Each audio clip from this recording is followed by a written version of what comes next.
Bonjour Frédéric Pechnard. Bonjour. Nouvelle nuit de violence un peu partout en France, notamment en banlieue parisienne. Même le cœur de la capitale a été touché. Ça veut dire, vous qui êtes en charge de la sécurité à la région Île-de-France, que la contagion se poursuit.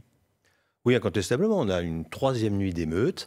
On a l'impression d'ailleurs que ça monte progressivement. Il y a de plus en plus d'endroits qui sont touchés. Et même dans l'arrondissement, je suis élu moi du 17e arrondissement, même dans le 17e arrondissement qui est plutôt un quartier calme, cette nuit on a eu un certain nombre d'exactions, de voitures brûlées et d'attaques de policiers avec des mortiers d'artifice. Il y a eu notamment un terminus de bus qui a été incendié à Aubervilliers avec plus de 12 je crois précisément bus qui ont été incendiés. Ça aura des conséquences. Il y a eu le tramway aussi à Clamart qui a brûlé la nuit précédente. Tout ça, ça va avoir des conséquences sur les transports en Île-de-France. Mais bien sûr, la nuit d'avant, il y a 9 bus qui ont été brûlés et un tramway. C'est d'ailleurs pour ça que Valérie Pécresse avait demandé que les bus et les tramways s'arrêtent à 21h. Mais à partir du moment où vous brûlez des bus, un bus, un tramway, c'est des choses qui coûtent cher, qui ne sont pas remplaçables très rapidement. Donc il y aura un premier impact, c'est qu'il y aura moins de bus et moins de tramways sur les lignes, évidemment. Et puis un deuxième impact financier qui n'est pas neutre. Tout ça, c'est fait avec de l'argent public, il faut s'en souvenir.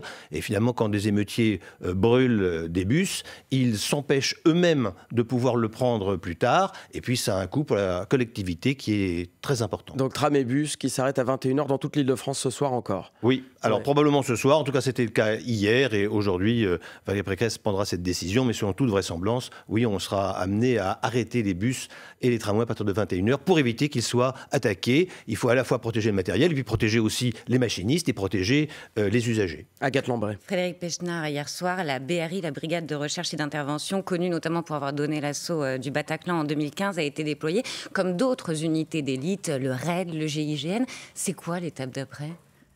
Déjà, c'est l'étape d'aujourd'hui. Moi, je ne suis pas très favorable à ce que la BRI ou le RAID ou le GIGN fassent du maintien de l'ordre. Ce n'est pas la vocation première de ces Bien sûr, mais je crois que ce d'élite. n'était pas le cas. Il n'est pas inintéressant de prépositionner des services d'intervention pour qu'ils puissent, le cas échéant, intervenir. Je vais vous donner un exemple. À Villers-le-Bel, en 2010, nous avions eu plusieurs nuits d'émeutes. Et lors de la première nuit, plus de 60 policiers avaient été blessés, et notamment par des tirs d'armes à feu.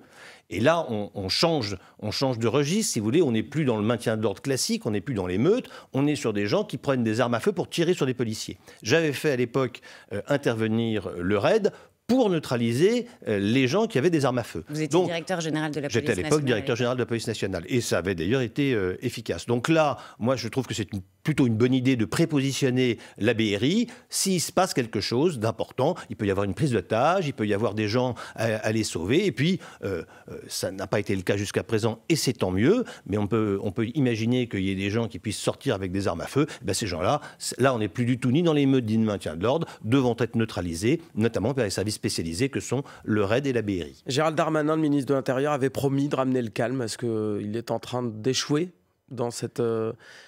Je ne pense pas qu'il faille parler d'échec ou de réussite. Il s'est pas un peu avancé en disant « je promets de ramener le calme ». Dès ce soir, avait-il dit hier. On est objectivement dans un moment avec une grande tension. Et vous savez, c'est extrêmement difficile parce que d'un côté, naturellement, la priorité, et le ministre de l'Intérieur a raison, c'est de ramener le calme. Ouais. Et ramener le calme le plus vite possible pour éviter la contagion, pour éviter les scènes qu'on voit, pour éviter la destruction. Moi, je suis très frappé de voir que des bibliothèques ont été incendiées, des écoles ont été attaquées, etc. C'est quand même quelque chose qui est extrêmement choquant.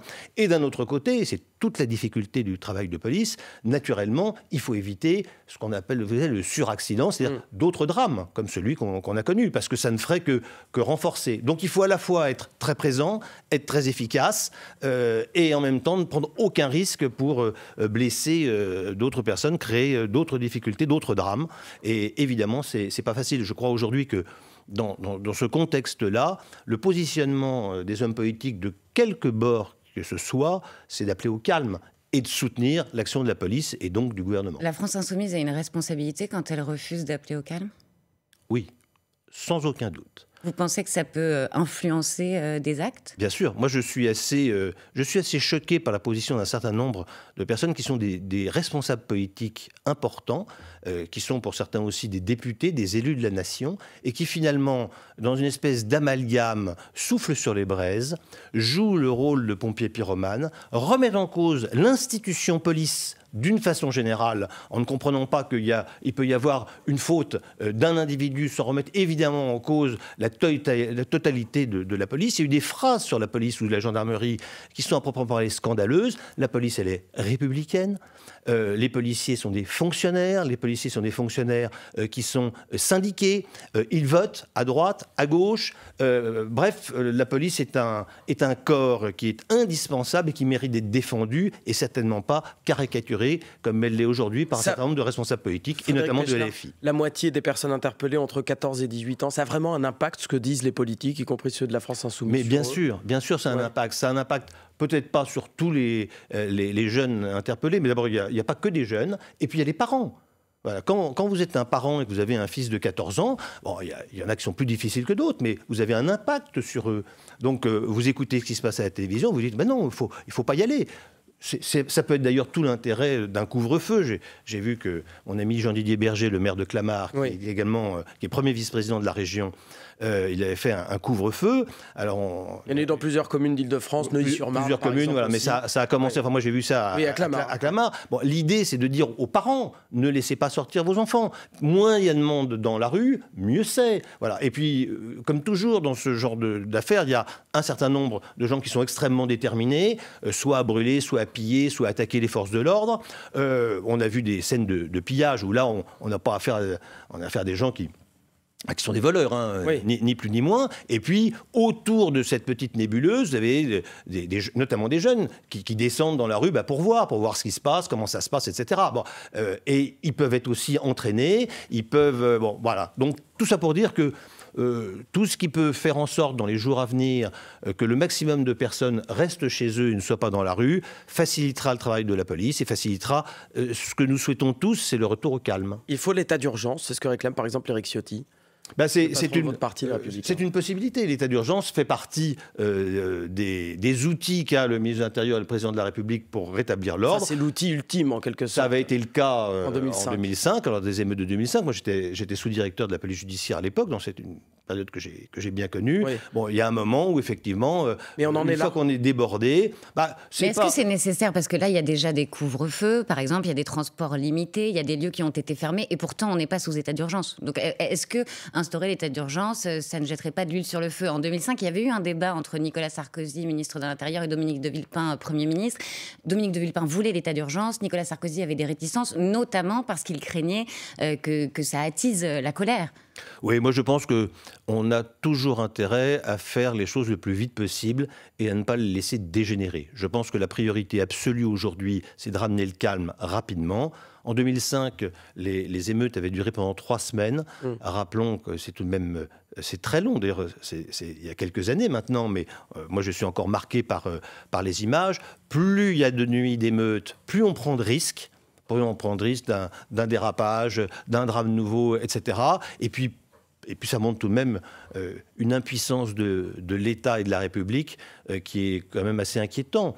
Donc oui, moi je suis plutôt favorable à ce qu'on instaure rapidement l'état d'urgence, mais une fois de plus, le sujet numéro 1, c'est de ramener le calme, et c'est aux décideurs politiques aujourd'hui qui sont en charge du gouvernement de savoir quelle est la meilleure solution pour ramener le calme dans les délais les plus brefs. Vous nous dites dans un tout petit instant ce que ça changerait, l'état d'urgence concrètement, vous qui, comme vous le disiez, avez vécu de l'intérieur, si j'ose dire, les émeutes de 2005, quand il a été instauré pour ramener le calme. 8h42, d'abord c'est le fil info avec Maureen Suignard, et on retrouve Frédéric Pechnard juste après. Une contagion des violences, 3e nuit d'émeute en France après la mort à Nanterre de Naël, tué par un policier. Des violences qui ont duré une bonne partie de la nuit à Nanterre. Le terminus de bus d'Aubervilliers a été incendié, une dizaine de véhicules détruits. Des dégradations à Limoges, La Rochelle, Tours, Brest, Lille, Marseille.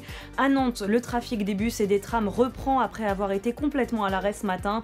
667 interpellations dans toute la France. Une cellule de crise interministérielle sera présidée par Emmanuel Macron à 13h. heures à son retour d'un sommet à Bruxelles. Et dès ce matin, Olivier Klein, le ministre délégué à la ville et au logement, estime que la nuit a probablement été pire que la précédente. Il en appelle aux parents des mineurs ayant pris part aux violences pour qu'il n'y ait aucun jeune dans la rue ce soir. C'est une enquête de la cellule Investigation de Radio France. L'ANSES, l'agence de sécurité sanitaire, a testé dans notre eau potable la présence de résidus de pesticides, d'explosifs et d'insolvants industriels, des polluants jamais testés auparavant. La carte est à retrouver sur franceinfo.fr. France Info. Le 8-30 France Info. Agathe Lambré, Laurin Sénéchal. Toujours avec Frédéric Pechnard, ancien directeur de la police nationale. On parlait à l'instant de l'état d'urgence que pour l'instant l'exécutif refuse de mettre en place. Concrètement, qu'est-ce que ça changerait cet état d'urgence ? L'état d'urgence donne plus de possibilités à la police et à la gendarmerie de rétablir l'ordre. Par exemple, notamment, le fait d'interdire aux gens de manifester dans la rue. Hier soir, par exemple, quand vous étiez à Nanterre, la police ne peut interpeller que des gens qui ont commis une infraction. Et donc, quand la police arrive, les émeutiers ne bougent pas et donc ne peuvent pas être interpellés à ce moment-là. S'il y a l'état d'urgence et qu'à un moment donné, on dit, par exemple, dans le centre-ville de Nanterre, on n'a pas le droit de se déplacer la nuit, ça veut dire que dès qu'il y a quelqu'un, la police peut intervenir préventivement, interpeller et mettre en dehors de la rue, pour la nuit, un certain nombre de personnes qui pourraient causer des problèmes. Ça permet donc du couvre-feu, ça permet donc plus rapidement d'éviter qu'il y ait des propagations, des incendies, des émeutes, etc. Voilà, c'est donc un moyen qui est efficace, qui est employé. On doit l'employer d'ailleurs avec parcimonie et bon escient, parce que c'est évidemment quelque chose qui pèse sur les libertés publiques. Mais bon, on a eu 3 nuits quand même très, très compliquées. Et en quoi c'est différent du couvre-feu ? J'aimerais bien que ça ne dure pas. Alors le couvre-feu qui peut être instauré par un maire, le fait de ne pas adhérer au couvre-feu, c'est une contravention. D'accord. Voilà. Et alors qu'il n'y a pas de coercition possible. Voilà. Vous qui avez bien connu les émeutes de 2005, est-ce que vous trouvez que la comparaison à ce qui s'est passé à l'époque aujourd'hui est pertinente ? Oui, bien sûr. Elle est tout à fait pertinente. On a un drame au départ, avec une émotion qu'on peut comprendre, et puis en fait très rapidement, ce drame il passe au second plan, et puis il y a une espèce de contagion. Alors la grande différence entre 2005 et aujourd'hui sont les réseaux sociaux. Alors qu'est-ce que ça change justement, les réseaux sociaux ? Est-ce que ça crée une émulation, une volonté de mimétisme ? Est-ce que ça permet de mieux s'organiser aussi ? Oui, bien sûr. Alors d'abord, c'est un outil d'organisation qui est incontestable, comme les téléphones portables, les messageries cryptées, etc. Et puis, c'est un outil de désinformation aussi. C'est-à-dire qu'on voit sur les réseaux sociaux qui passent en boucle un certain nombre de vidéos sorties de leur contexte, choses comme ça, qui ne font dans la journée que attiser l'envie de s'en prendre aux forces de l'ordre le soir, etc. Donc oui, c'est plus compliqué, sans aucun doute, de gérer les choses aujourd'hui avec les réseaux sociaux qu'en 2005. Mais en 2005, bien qu'il n'y avait pas de réseaux sociaux, il y a eu quand même un embrasement assez généralisé dans les banlieues, parce que les gens suivent le simple fait d'en parler, le simple fait d'être ici pour en parler. Il y a des gens qui écoutent, qui disent « Ah bon, qu'est-ce que c'est ? Je vais aller voir, etc. » Bon, il y a toujours un risque, mais les réseaux sociaux sont incontestablement un facteur d'efficacité pour les émeutiers. Et ça change le profil des émeutiers. Aujourd'hui, quel est le profil ? On a parlé à la fois de personnes extrêmement organisées, extrêmement structurées, et en même temps de jeunes de 12-14 ans dans les rues. Oui, alors l'un n'empêche pas l'autre. Vous avez des jeunes dans des cités qui ont une appartenance à la cité et qui font partie de bandes, de gangs qui sont déjà très organisés, et y compris des très jeunes. Alors, il y a des très jeunes, il y a des moins jeunes, il y a un peu de tout dans les gens qui sont dehors. Il y a aussi des gens qui viennent voir, qui peuvent être parfois entraînés, mais il y a des gens qui viennent voir. Donc, c'est aussi toute la difficulté, d'ailleurs, du travail des forces de l'ordre, j'ose dire, c'est de séparer le bon grain de l'ivraie. Il faut toujours faire attention. Alors là, on est dans une émeute, c'est clair, mais ça ne signifie pas qu'en face de vous, il n'y ait que des délinquants ou que des voleurs ou que des gens qui viennent agresser la police. C'est là où il faut faire aussi très attention pour éviter justement toute surenchère. Alors, on n'est jamais... toute intervention... Vous savez, il y a plusieurs centaines de milliers d'interventions de la police et de la gendarmerie chaque année en France. Il y en a 99,9% qui se passent parfaitement bien. Et évidemment, la terreur de tous les responsables policiers, la terreur de tous les policiers, c'est celle qui se passe mal. Est-ce que la loi de 2017 a changé réellement le le rapport qu'ont les policiers avec les personnes qui commettent des délits routiers, notamment des refus d'obtempérer. La loi de 2017, je le précise, c'est celle qui a allégé, disons, assoupli l'usage de l'arme pour les policiers dans ces cas précis. Alors en fait, rappelons que cette loi, elle a été faite dans un contexte particulier qui était le contexte des événements extrêmement graves que nous avons subis, des événements de terrorisme, avec des choses qu'on n'avait encore jamais vues. C'est pas la peine de revenir dessus, tout le monde s'en souvient, de Charlie Hebdo au Bataclan. Et cette loi, elle a été passée en février 2017. Etc. Voilà, donc à l'époque, on s'était demandé si c'était pas une bonne idée de permettre aux policiers d'ouvrir le feu dans certaines conditions, puisque jusque-là, les policiers ne pouvaient ouvrir le feu qu'en état de légitime défense de soi-même ou d'autrui. La vérité, c'est que petit à petit, et même assez rapidement, la jurisprudence est revenue là-dessus. Et finalement, cette loi, elle ne sert pas à grand-chose aujourd'hui, puisqu'on s'aperçoit que ce soit des policiers ou des gendarmes. Les gendarmes ont des conditions d'ouverture de feu qui sont un peu différentes, comme ils sont militaires. Mais à l'arrivée, quand un policier ou un gendarme tire, l'enquête va toujours essayer de savoir si le policier ou le gendarme était ou non en état de légitime défense de soi-même ou d'autrui. Voilà. Oui, c'est ce qu'a ajouté finalement, cette loi. Mais elle a apporté de la confusion, selon vous ? Elle n'a pas apporté de la confusion. Elle a essayé de répondre à une question. Elle y a légitime, qui était la protection de la population, la protection des policiers et des gendarmes. Mais en fait, ça n'a pas changé grand-chose dans la mesure où on s'aperçoit qu'à chaque fois, finalement, la justice recherche systématiquement la légitime défense. Et s'il n'y a pas légitime défense de soi-même ou d'autrui, eh bien, la justice estime que le tir n'était pas justifié. C'est tout l'enjeu de l'enquête là qui commence seulement. Je précise que le policier, il est en ce moment en détention provisoire. Juste ça, d'ailleurs, c'est hautement symbolique, le fait que ce policier ait été placé en détention provisoire. C'est assez rare. Écoutez, moi, dans cette affaire, je constate que, et c'est intéressant d'ailleurs de le souligner, parce que j'ai entendu beaucoup au début, justice, très bien, la justice, elle est passée. La justice, elle a fait son boulot. L'inspection générale de la police nationale a fait parfaitement son travail. Donc le policier mis en cause a été placé en garde à vue. Il a fait 48 heures de garde à vue, ce qui est la règle dans les affaires compliquées ou graves. Il a été ensuite déféré. Le procureur a fait, que j'ai écouté, d'ailleurs j'imagine vous aussi, a fait une conférence de presse extrêmement précise et dit qu'à ce stade, il estime que l'usage de l'arme s'est fait hors du cadre. Donc il a ouvert une information judiciaire qui a été confiée à 2 juges d'instruction. Les juges d'instruction ont mis le policier en examen pour homicide volontaire. C'est difficile de trouver une qualification plus grave. Et puis il est passé devant un juge de la liberté de la détention qui a estimé qu'il fallait le mettre dans détention provisoire. Et c'est assez rare comme mesure, déplore l'avocat de ce policier, justement. Oui, c'est assez rare parce que la vérité, c'est qu'il est extrêmement rare qu'un policier soit amené à tirer. C'est des choses qui sont rarissimes. Moi, j'ai été policier pendant 30 ans. 31 ans, j'ai été dans des services opérationnels, notamment comme la brigade de recherche et d'intervention.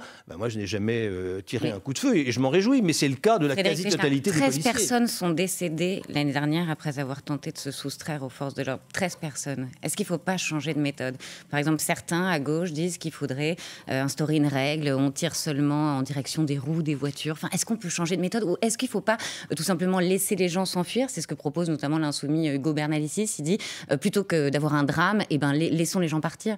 Alors, il est clair que si vous savez ce qui va se passer après, c'est plus simple. Et que tous les policiers du monde et tous les gendarmes du monde, en tout cas en France, vous direz que si on doit avoir un drame, il vaut mieux le laisser partir. La question qui se pose, c'est est-ce que c'est normal qu'on laisse faire ? Est-ce que c'est pas un signal très fort d'impuissance de l'État? Je pense par exemple aux rodéos urbains qui vont pourrir la vie des gens qui habitent. Et finalement, on voit des gens qui sont en moto, qui prennent des risques très importants pour eux-mêmes et pour autrui.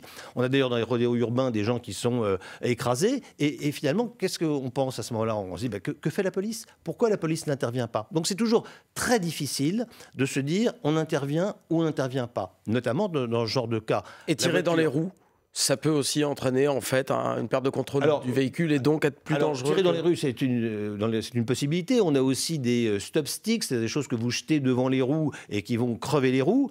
C'est pas si facile que ça à mettre en œuvre.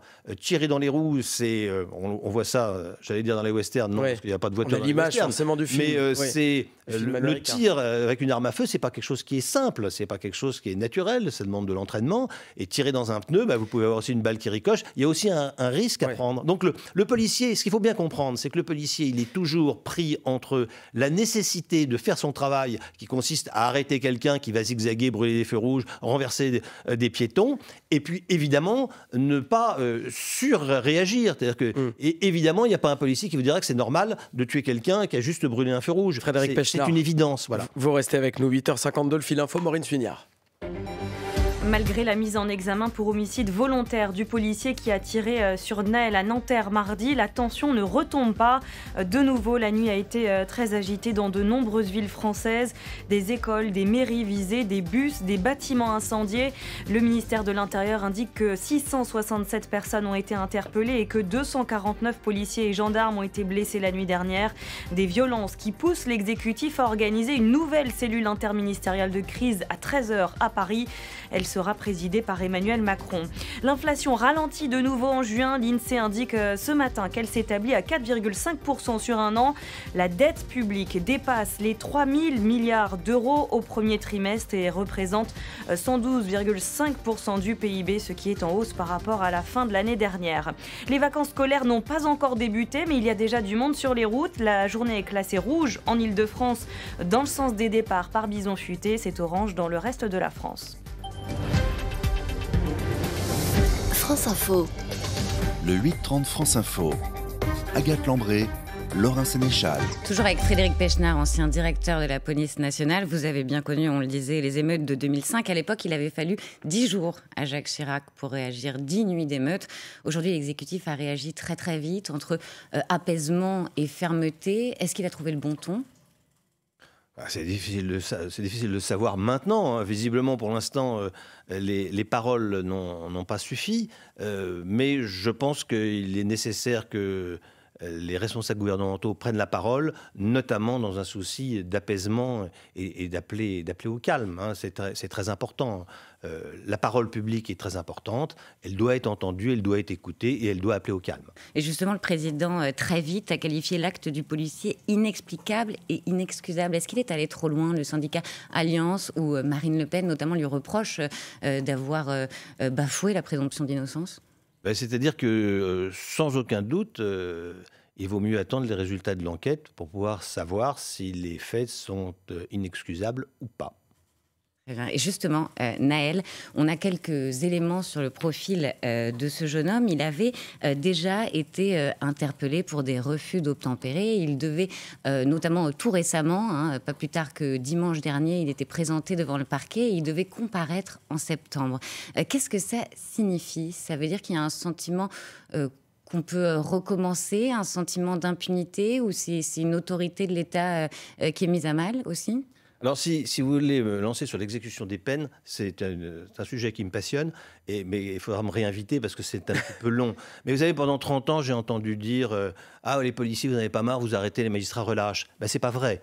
Les policiers arrêtent, les magistrats condamnent. Il y a d'ailleurs, je crois, aujourd'hui pas loin de 100 000 peines de prison qui ont été prononcées et qui ne sont pas exécutées. La grande difficulté qu'on a en France, c'est l'exécution des peines. Les peines sont peu ou mal exécutées. La moitié des amendes seulement sont récupérées.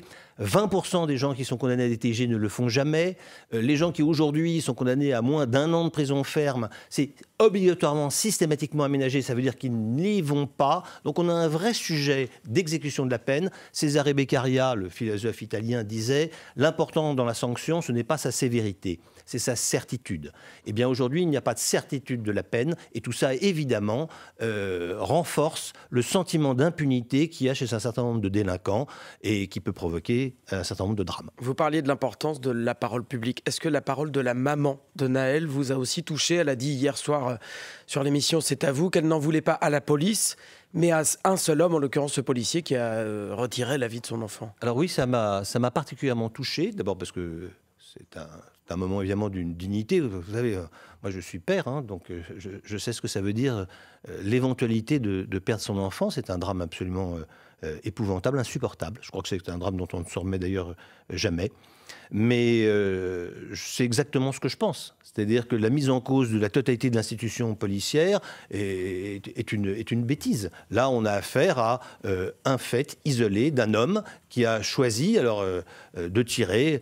C'est plus facile de dire qu'on n'aurait pas dû le faire quand on est ici tranquillement avec vous. Quand vous êtes sur le terrain et que vous avez un quart de seconde pour réfléchir, il a pris la mauvaise solution. Apparemment, il a pris la mauvaise solution. Ça pose la question. Mais ça ne remet évidemment pas en cause la totalité de ce que peut faire la police nationale. Ça pose la question de la formation des policiers à l'usage notamment de l'arme à feu. Hier, sur ce plateau, Yannick Jadot, l'écologiste, réclamait une formation plus longue de 2 ans, par exemple. Est-ce que vous trouvez aussi qu'on met parfois des jeunes très rapidement dans la rue avec une arme dans la police? Je pense que la formation de la police française, elle est assez longue. Le gardien de la paix a 1 an de formation en école et après 1 an comme stagiaire.